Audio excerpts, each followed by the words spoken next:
გების მიერ მთელ მსოფლიოში. დღეს ძალიან მნიშვნელოვან თემაზე ვისაუბრებთ, რომელიც ძალიან ბევრ უშვილო ქალს დააინტერესებს, თუ რატომ არ დგება ორსულობის შედეგი მაშინაც კი, როცა ინვიტრო განაყოფიერების არაერთიც და არის ჩატარებული. როგორ უნდა მომემზადოთ, რას მივაქციოთ ყურადღება, რომ შანსები გავზარდოთ? კეთი, ეს საკითხი ნამდვილად ბევრ წყვილს აწუხებს და ხშირად გაგვიგონია, რომ ინვიტრო განაყოფიერება თითქოს გარანტიას გვაძლევს, მაგრამ სამწუხაროდ ეს სტატისტიკური მონაცემებით საკმაოდ ცვალებადი არის და ხშირ შემთხვევაში შეიძლება არ იყოს წარმატებული პირველ ჯერზე, ამიტომ მნიშვნელოვანი არის ჩვენ ვიზრუნოთ იმაზე, რომ ინვიტრო განაყოფიერებაც იყოს წარმატებული, რისთვისაც აუცილებელი არის მოხდეს როგორც მამაკაცის, ასევე ქალბატონის დიაგნოსტირება, შემდგომში შეფასდეს უკვე ემბრიონის ხარისხი და ამის შემდგომ უკვე დგება მხოლოდ და მხოლოდ ორსულობა. გეთანხმებით, ლაშა, ძალიან ბევრი მიზეზია, რომლის დროსაც შესაძლებელია, რომ ვერ შედგეს შვილოსნობა. შეიძლება იყოს უბრალოდ ასაკი ქალბატონის, იმიტომ რომ ჩვენ ვიცით, რომ გარკვეული ასაკის, 35 წლის მერე შედარებით უფრო ნაკლები არის სამისი, ვთქვათ, შანსი შედარებით უფრო მცირდება ასაკთან ერთად. ვთქვათ, ეს შესაძლებელია იყოს ენდომეტრიუმის მდგომარეობა, ანუ საშვილოსნო შიდა კედელი, ვთქვათ, არ იყოს მზად და ვერ მოხდეს მასში კარგად ემბრიონის მიმაგრების, ჩამაგრების პროცესი. ეს შეიძლება იყოს, ვთქვათ, მამაკაცის სპერმასთან ასოცირებული პრობლემები, როდესაც ხარისხი, ვთქვათ, არ არის, ან რაოდენობრივად არის სპერმა მცირე რაოდენობით. ეს შეიძლება იყოს თავად ემბრიონის პრობლემები და ზოგჯერ არის ხოლმე, რომ აბსოლუტურად ვიზუალურად ეს არ ჩანს, მაგრამ ქრომოსომული, ვთქვათ, პრობლემა არის, რომელიც, ვთქვათ, ამ პროცესში უშლის ხელს.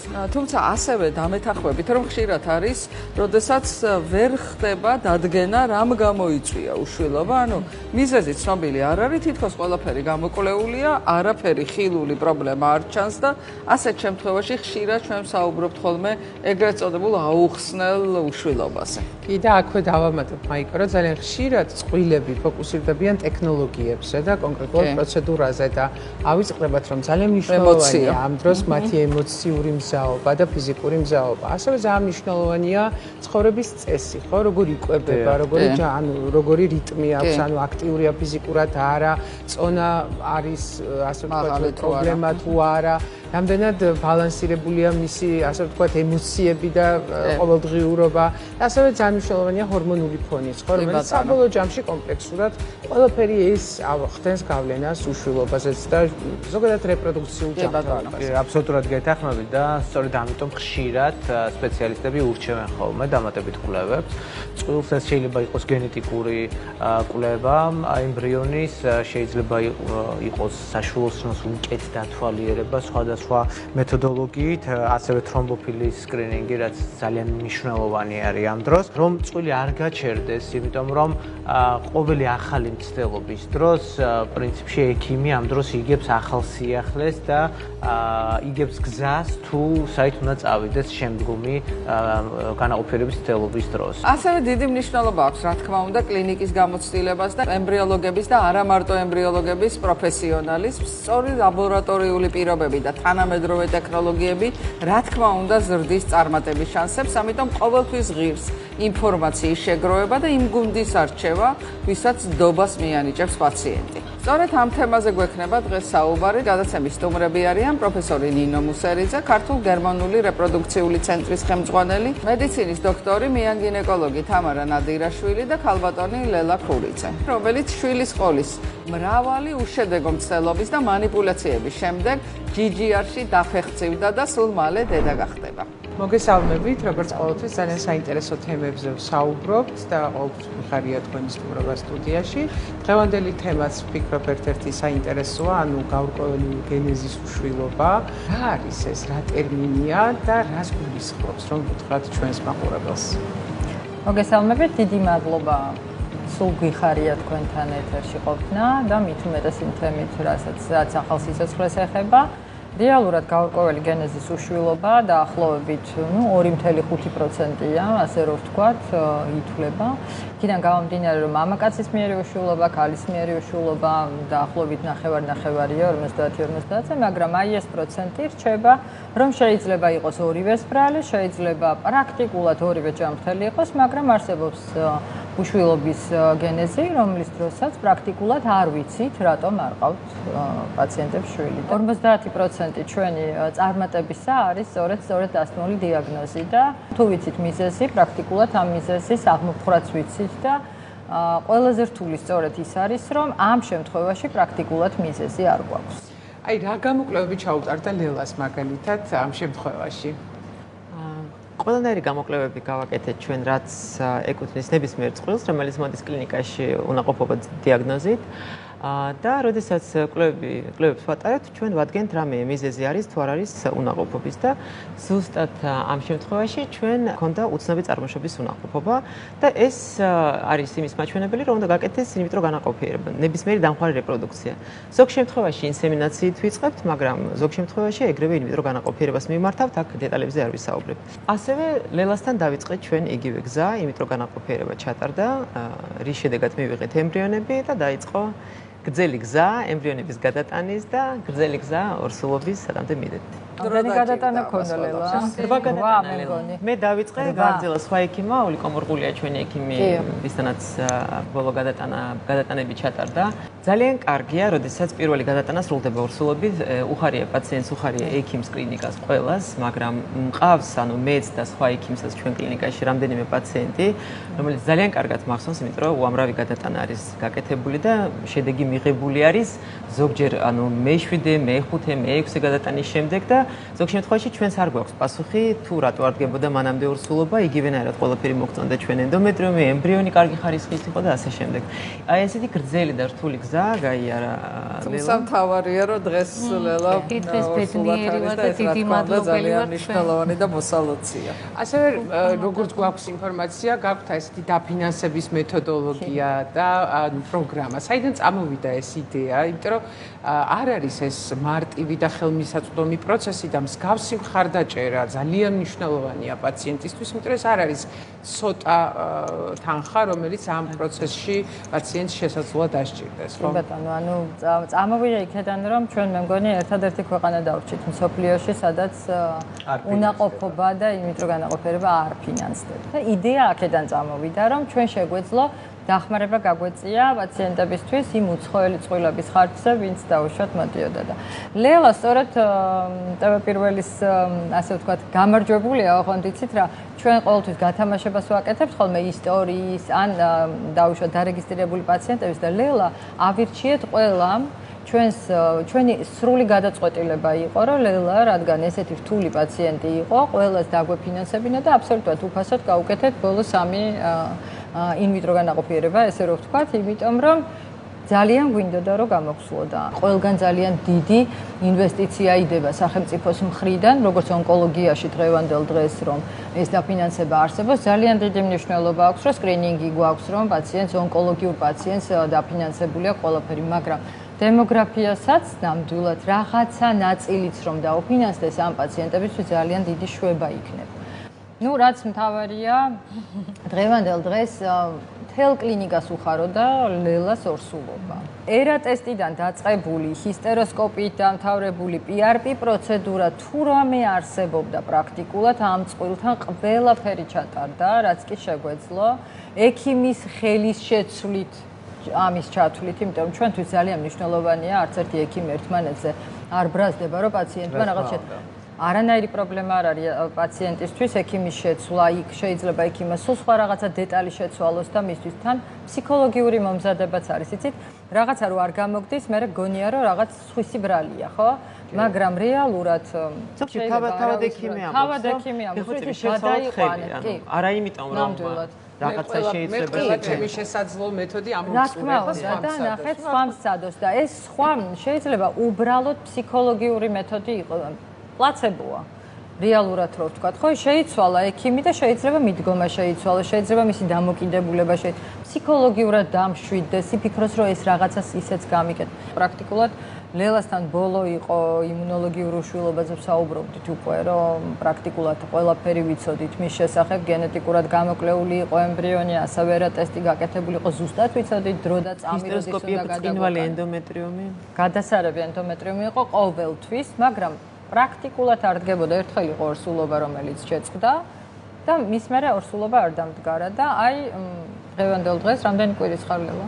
2 თვი ნახევრისა. არა, მაგარი. აი დეტალურად რომ ავხსნათ, რა პროცესებს ვიწვევთ, რომ დადგეს ორსულობა და გამოვრიცხოთ ყოველგვარი უარყოფითი შედეგი. რთულია რომ გამოვრიცხოთ 100%.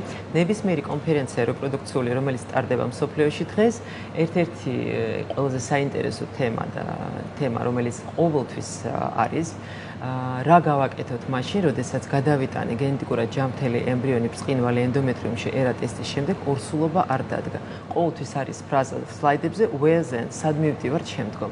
არავინ არ იცის დღევანდელ დღეს რომ სად მივდივართ. მტკიცებითი მედიცინა გვეუბნება რომ არ გადაისხათ ინტრალიპიდები, არ გაიკეთოთ PRP, არ გაიკეთოთ ჰისტეროსკოპია, არ გაიკეთოთ რაღაცა იმუნოლოგიური ფაქტორის გამოსარისხად. ეს კი გასაგებია ყველაფერი რომ არ უნდა გავაკეთოთ, მაგრამ პაციენტი რომ მოდის შენთან და ორი გადატანა წარუმატებელი რომ აქვს გაკეთებული და ვეუბნები, უბრალოდ გავაგრძელოთ.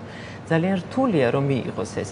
რა თქმა უნდა, ის არ უნდა გავაკეთოთ, რაც საფრთხეს იწვევს ჯანმრთელობისთვის, მაგრამ თუ კი შეგვიძლია რაღაცა ვცადოთ და თუ კი კვლევები რაღაც მეთოდებზე არის ჩატარებული მსოფლიოში და წაკითხული გვაქვს, რა თქმა უნდა, ვცდილობთ იმ პაციენტებში, ვისთანაც არ დადგა ერთხელ, ორჯერ, სამჯერ ორსულობა, ეს გამოვიყენოთ.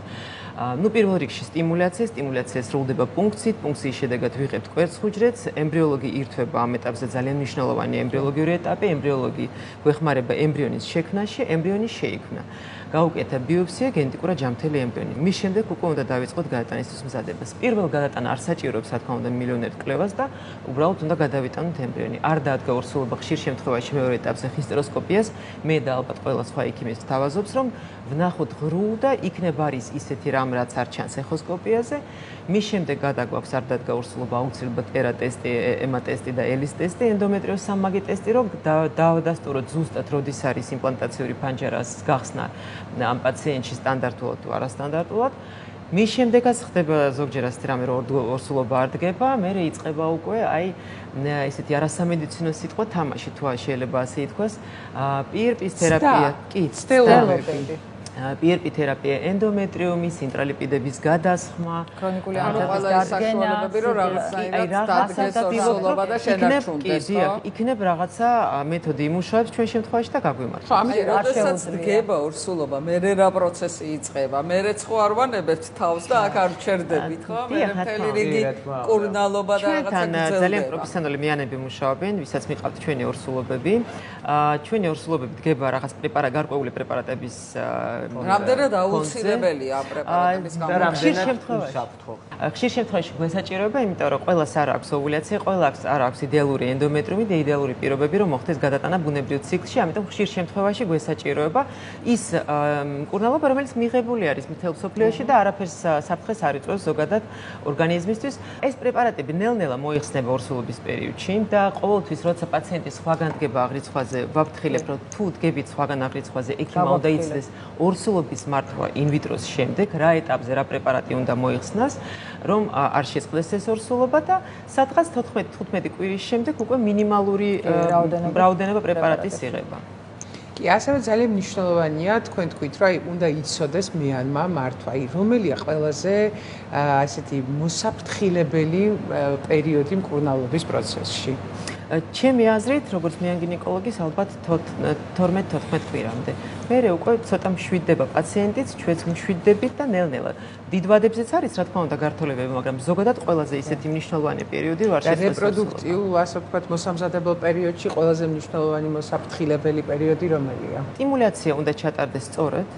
რომ სტიმულაციის დროს ისე არ გავაკეთოთ, რომ კვერცხუჯრედის ხარისხი აღარ იყოს შესაბამისი და ჩემი აზრით, ალბათ ქალბატონი ნინო არის ემბრიოლოგი და ჩემი აზრით, მე ალბათ შეიძლება იმიტომ, რომ ემბრიოლოგიაში ბევრი არ მესმის რამ და ვფიქრობ, რომ ძალიან მნიშვნელოვანი არის ემბრიოლოგიური ეტაპი. ჩემი შედეგი არის ძალიან დიდ პროცენტში, არ ვიცი, ლიტერატურაში 60-80% წერი ემბრიოლოგიაზე.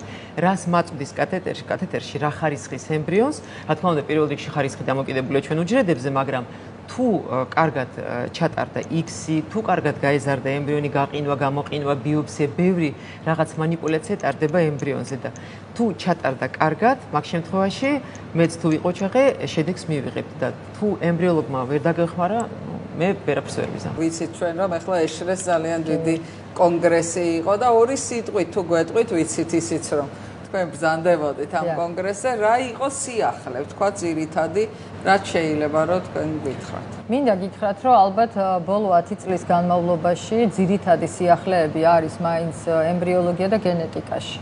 იქიდან გამომდინარე, რომ რეპროდუქტოლოგიაში არც პრეპარატი შეცვლილა, არც სტიმულაციის სქემა, თუმცა ფუარესპონდერებზე, ეს ექსპერიმენტული მეთოდები, ბევრი კვლევა მიმდინარეობს, თუნდაც იმღეროვან უჯრედებზე, 40 კვლევა მიდის იაპონიაში და ასე შემდეგ და ანუ ის კვლევები რაც არის, შემდეგ უკვე მტკიცებით მედიცინით უნდა მოვიდეს, ანუ გვინდა თუ არ გვინდა. მაგალითად, ერატესზე იყო ძალიან ბევრი მოხსენება, რომელიც ძალიან ხშირად ხანდახან ამბობენ, რომ ერატეს მნიშვნელობა არ აქვს. ხო? ნახეთ, არ შეიძლება გქონდეთ რაღაცას მნიშვნელობა და სტატისტიკურად დაგიდასტურდეთ, თუ თქვენ 100% პაციენტში გამოიკვლევთ იმას, რაც არ აქვს 100% სტანდარტულად. ანუ რეალურად 80% პაციენტის აბსოლუტურად სტანდარტია და მხოლოდ 20% არის იმ იმპლანტაციური ფანჯრის გადაადგილებით. ჩვენ სწორედ ამას მივაქციეთ ყურადღება მაგალითად, რომ იმ ქალბატონებს, ვისაც მაგალითად შვილი ყავს, ბუნებრივად და შემდგომ ან მეორე ქორწინება, ან დაუშვათ მეორადი უშვილობა, სწორედაც რომ გადანაცვლებული აქვთ ხოლმე ეს იმპლანტაციური ფანჯარა, იმიტომ რომ ისინი სტანდარტს არ ექვემდებარებიან. ჩვენ ერატესტს მაგალითად ვიყენებთ მხოლოდ მაშინ, თუ ორჯერ მაინც გადავიტანეთ გენეტიკურად ჯანმრთელი ემბრიონი და არ მოხდა მიმაგრება. ხოლო შემდგომ გადავდივართ ერატესტზე, რომელიც იმპლანტაციურ ფანჯარას გვაჩვენებს. შეიძლება ამის გაკეთება? არ შეიძლება არ არის, უბრალოდ ნახეთ თქვენ რომ ყველა ის მეთოდი გამოიყენოთ, რაც ლელასთან გამოვიყენეთ, მე მგონი 40,000 არ გეყოფათ ამისთვის. მაგრამ ეს ხომ არ სჭირდება ყველა პაციენტს. რამდენი ორ სრულდება პირველ გადატანის შედეგად? 10-დან 6 ორ სრულდება პირველივე გადატანაზე, რომელსაც არ სჭირდება არაფერი, არც ჰისტეროსკოპია, არც ფიზიოთერაპია. არანაირი პრობლემა, მხოლოდ ერთი გენეტიკურად ჯანმრთელი ემბრიონი გადავიტანეთ და დაორსულდა და წავიდა. შემდგომ აი 40%-ში იქ არის უკვე აი ის გაცხრილვა, რითიც ხდება. ზოგს ენდომეტრიუმის პრობლემა აქვს, ზოგს სკრეჩინგი, ზოგს რეგენერაცია, ზოგს PRP დასჭირდა, ზოგს ერატესტი, ზოგს კი იმუნოლოგია, ანუ გამოვიკვლიეთ იმუნოჰისტოქიმია გავაკეთეთ, გავიგეთ MAL ტესტი. შესაბამისად ასეთი გრადაციით ჩვენ ვრიცხავთ, ნახეთ, რაღაცით 75%-ად სად მივიღეთ, წავიდა. და მთავარი არის ის, რომ 100% ალბათ მედიცინაში არ არსებობს, ხომ გესმით და ჩვენს 100%-ით ვერასდროს ვერ იტყვით. მაგრამ მაქსიმალურად რომ მივახმოვოთ. მაგრამ ჩვენ გვჩება ალბათ, ესე ვთქვათ, 5%, რომელიც შეიძლება არ მიიღოთ, ან პირიქით. მაგალითად, პაციენტებთან, სადაც მიგვიღია ორსულობა, ძალიან ხშირად ბუნებრივად დაორსულებულან. ასევე პაციენტებთან, სადაც გაგვიკეთებია სტიმულაცია, მიგვიღია გენეტიკურად არაჯანმრთელი ემბრიონი, დაორსულებულან თვითონ ბუნებრივად. ეს ყველაფერი არის პროცესები, რომელიც იმართება და თუნდაც ენდოკრინოლოგიური სისტემა სწავლობს, როგორ იცხოვროს სწორად. კი, რა თქმა უნდა. და როგორც კი ფსიქოლოგიური ფაქტორი მოიხსნება რაღაცაზე, ხელი რო ჩავიქნიოთ, აი აღარ გამომდის, არა უშავს და აღარ ნერვიულობ. პრაქტიკულად შემდგომში რა თქმა უნდა, ყველაფერი იქნება. ნინო, ძალიან საინტერესო არის კიდე გარდა იმისა, რომ თქვენ გადიხართ და ჯერჯერობით ამის შესაძლებლობა გვაქვს და ვიღებთ დასავლური მედიცინის ესე ვთქვათ ინფორმაციას დასავლეთიდან.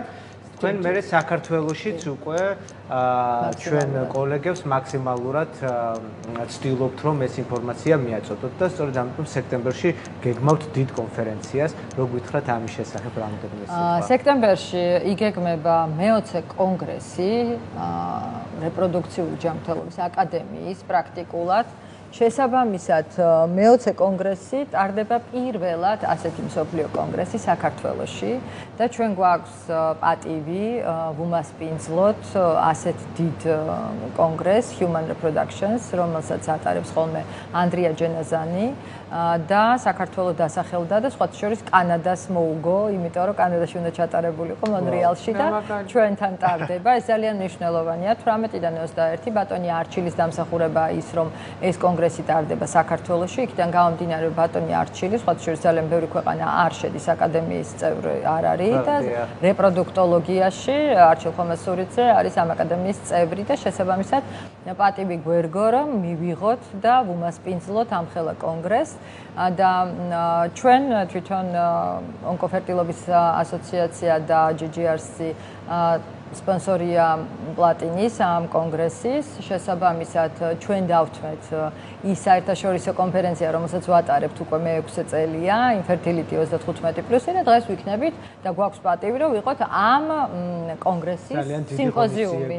ძალიან დიდი მნიშვნელობა აქვს ამას ჩვენთვის. აკრედიტებული იქნება ეს ჯანდაცვის სამინისტროს მიერ და ველოდებით, რომ ეს ადამიანები ჩამოდის, იმიტომ რომ პრაქტიკულად აქ იქნება ევროპა, აზია, იმიტომ რომ აზიის ქვეყნები ხშირად არ იყო ხოლმე ესე გაერთიანებული, ასამბლეა ჩატარდება ასევე და ძალიან ბევრი სურპრიზი ელით თუნდაც აკადემიის წევრებს, ბატონი არჩილი უმზადებს ძალიან ბევრ სურპრიზს და ვფიქრობ, რომ ძალიან კარგად ჩაიგდეს ეს კონგრესი და მნიშვნელოვანია, იცით, მაქსიმალურად ვცდილობთ, რომ ექიმებმა ყველა ინფორმაცია მოიპოვონ და წარმოიდგინეთ, რომ 50-ზე მეტი ევროპელი და ამერიკელი სპიკერი ჩამოვა, ასევე ჩამოვლენ ალმატიდან, უზბეკეთიდან. თუმცა გარდა იმისა, რომ სექტემბერი კოლეგებისთვის იქნება ძალიან საინტერესო, იქნება პაციენტებისთვისაც ძალიან საინტერესო, იმიტომ რომ GGRC სექტემბერში გათამაშებას აპირებს ასევე. კი, აუცილებლად, რა თქმა უნდა, ეს ძალიან მნიშვნელოვანია და სხვა შორის ლელა როგორც ჩვენი გამარჯვებული ალბათ ამოიღებს იმ ბედნიერის ესე ვთქვათ გათამაშებაში ნომერს, რომელსაც დავურეკავთ თქვენი ეთერი. რამდენი ქალბატონი ელოდება. და რამდენი ქალბატონი ელოდება ნამდვილად ალბათ და არ მოგბრძანდით აი ამ თვეებში, მოკლედ დარეგისტრირდით და იმედი მაქვს, რომ თქვენს გახდებით ჩვენი გამარჯვებული. მინდა გითხრათ, რომ აი აქ ნამდვილად 100%-ია. ვინც კი გაიმარჯვა ყველა ორსულათარი და ყველა დედა გააკეთა. შესაბამისად ძალიან ბედნიერი ვარ, იმით რომ უამრავ მცდელობას აკეთებს საჭიროების ძალიან კი, უამრავ მცდელობას ვაკეთებ საჭიროების შემთხვევაში, რომ ისინი მოსწრებიან. ძალიან დიდი მადლობა თქვენ და მთელ თქვენ გუნდს ნამდვილად ესეთი მნიშვნელოვანი საქმის კეთებისთვის და ყოველთვის საინტერესო არის მართლა თქვენი სტუმრობა, სიახლეების თვალსაზრისითაც. კიდევ ერთხელ დიდი მადლობა. მადლობა.